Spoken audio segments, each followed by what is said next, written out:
Hey everybody, welcome to another Recipes by Megan with Living Fit, Oklahoma. I wanted to show you guys today my super packed lasagna. We're going to start with our base today. It's kind of like the ricotta mixture, but we're actually going to do it with tofu, so it's extremely protein packed. First, we're going to start off with a little package of spinach. All you're going to need to start this recipe is your Cuisinart. Now we're just going to take our spinach, throw that in there. It equals out to about 6 cups. But I like to have a bunch of this mixture so it's ready to go when we build our lasagna. So that's down. Now I'm going to take my baby kale. So instead of a cheesy packed lasagna, this actual ricotta, again mixture, is going to be made out of tofu, spinach, and kale.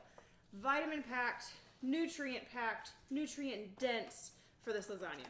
So once this is packed in as I can get it, I take 1 package of tofu, put that on top. I've cut it up so it's a little bit easier to get in here. Some of the water from the tofu package too will help with this becoming into a paste. Next, I take 1 tablespoon of basil. I get this little pod from the produce section at Walmart. Sprinkle it over the top. Do the same with some oregano. Tablespoon, sprinkled on top, put a little too much there. There we go. And then next, totally up to you. I again like this to be a little bit cheesy tasting, so I take some of my nutritional yeast, about a 1/4 cup. Sprinkle that on top. And there you go. Now you may think salt and pepper. Well, I like to add all that at the end once my lasagna comes out of the oven. So from here, all I'm gonna do, put the top on, lock and load, and in a few seconds I'll be back to show you how to build this lasagna. Alright, we're back. Now everything that I put into that food processor is pulsed up into a nice paste. If for some reason your ingredients get a little too dry while you're pulsing, feel free to add a little bit of vegetable broth to get that liquefied a little bit. To start, we're going to actually get all of our ingredients together. I have some broccoli cauliflower mix just from a frozen bag that I microwaved and chopped up into fine chunks. I also have this awesome lasagna noodles. They do not require any cooking before you put them in your lasagna. So you just put them in dry. Next, I found this great sauce at Whole Foods. It has no oil added into it. Now that's a good find. Almost every single tomato sauce has tons of oil put into it. Also, before I started this video with you guys, I sauteed some onions and some mushrooms. Just did the onions in a pan with some vegetable broth, cooked them down to a little bit of caramelized and translucent. Took them out, put them aside, and then I threw some portobello mushrooms into that same pan, put some garlic in there and red wine and reduced it down till they were cooked about halfway. So to start building our lasagna, I've already put down a nice little layer of tomato sauce. That way nothing gets stuck to the bottom of your pan when you're trying to get it out once it's all baked. Next, we're going to take our noodles and kind of just layer everything together. So I like to overlap my noodles. That way when you cut into it, you don't have these little, spaces that don't cut well or where you lose some of your noodle. Or, bad part, all your stuffing falls out. So once I have this, and sometimes you have to take a noodle and crack it in half to fill in the spaces. So after that's down, I'm going to take my tofu, spinach, and kale mixture, put a layer of that down. You want to spread this out pretty well onto your noodles. That way they're really coated. And then you slowly just start to build. Now, let's say you don't like mushrooms or onions. Let's say someone in your family does not like mushrooms and onions. Feel free to take that out. It's totally optional. Same with the broccoli and cauliflower. It's just how I get a bunch more veggies into this lasagna, and it's one-stop meal. There's no side dishes needed, nothing like that. I also recommend doing zucchini, some squash, whatever you're into. You could also even do a spaghetti squash instead of the mushroom and onion layer once it's all cut up and spaghettified, ripped apart. All right, so I have the layer of green down. Next, I take my broccoli and cauliflower, throw it all on top, a nice little layer.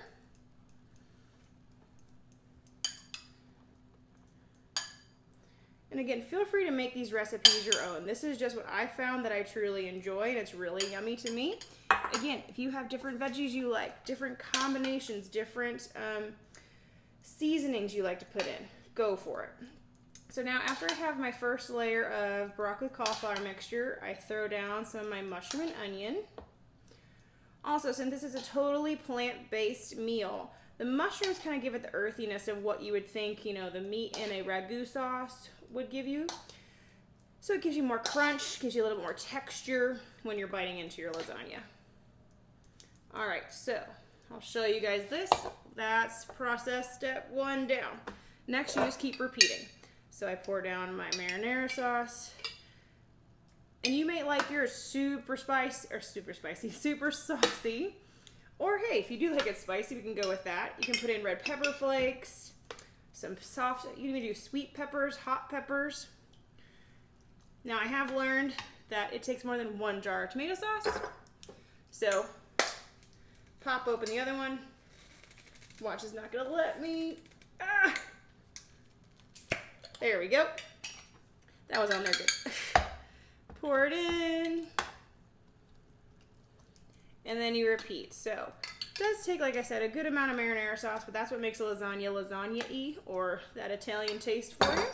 So next, place my noodles down.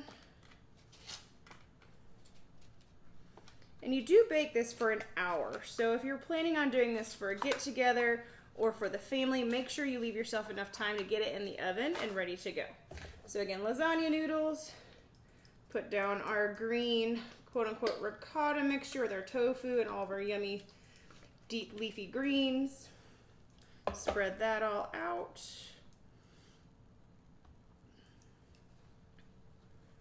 This is a great recipe if you're trying to do a 1 plant-based meal a day, or if you're like me and do plant-based every day. Also, if you're trying to sneak in some veggies for your kids, a lot of my friends who have little ones love this recipe because they don't really think about it. The kiddos just go for it. It's lasagna. It's something they recognize, but you get a bunch of great vegetables into their system. Put the rest of my broccoli cauliflower mixture.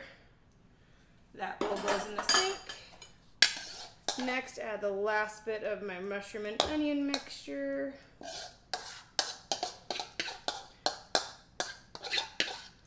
Push all that around. Big thing when building lasagna, you want to make sure you try to make every layer pretty well distributed. So you don't want to have one giant end with a bunch of mushrooms and another end with not. Don't want to lose any of that filling. Put that over here. Finally, another round of tomato sauce. And I like to do a last round of lasagna noodles just to make it that last topping to hold everything in together.